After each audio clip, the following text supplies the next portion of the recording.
تو وہ میں لطیفہ سنا رہا تھا کہ ایک آدمی نا سمندر کے کنارے لیٹا ہوا ہے اور وہ سگریٹ پی رہا ہے. ایک بوڑھے میاں اس کے پاس گئے, دیکھا کہ بنیان پہن کے, بھائی تم چڈی پہن کے سمندر کے کنارے لیٹے ہوئے ہو, اپنا ٹائم ویسٹ کر رہے ہو, ٹائم مینجمنٹ کی ورکشاپ کرو, میننگ فل لائف گزارو, کیا خیال ہے؟ تو کچھ کرو. کیا پڑے ہوئے یہاں سگریٹ لے رہے ہو, کلاٹیاں کھا رہے ہو؟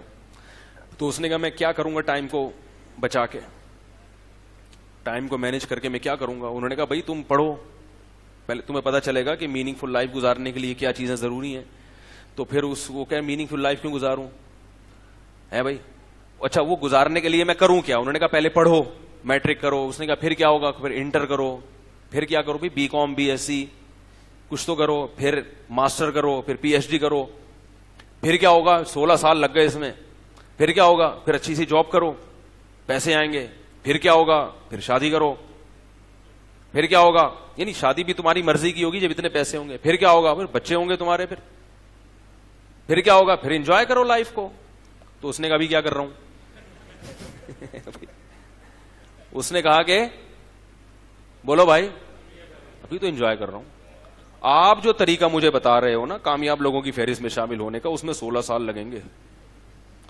اور ہر آدمی وہاں تک پہنچ, پی ایچ ڈی کرنے کا ہر ایک کو شوق ہوتا ہے, مگر کرتے کتنے ہیں؟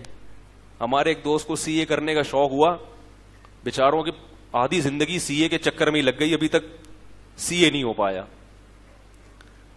تو اس نے کہا کتنے لوگ, پھر چلو یہ سارے مراحل سے گزر کے پی ایچ ڈی کر لیا ہم نے, اپنی مرضی کی بیگم تلاش کی. تلاش ہر آدمی اپنی مرضی کی کرتا ہے, نکلتی اپنی مرضی کی ہر ایک کی نہیں, وہی سرگنجا کرنا شروع کر دیتی ہے. ویڈیو کے نیچے سبسکرائب کے بٹن پہ کلک کریں, بیل کے آئیکن پہ کلک کیجئے تاکہ ہر نئی ویڈیو کی نوٹیفیکیشن آپ کو مل جائے.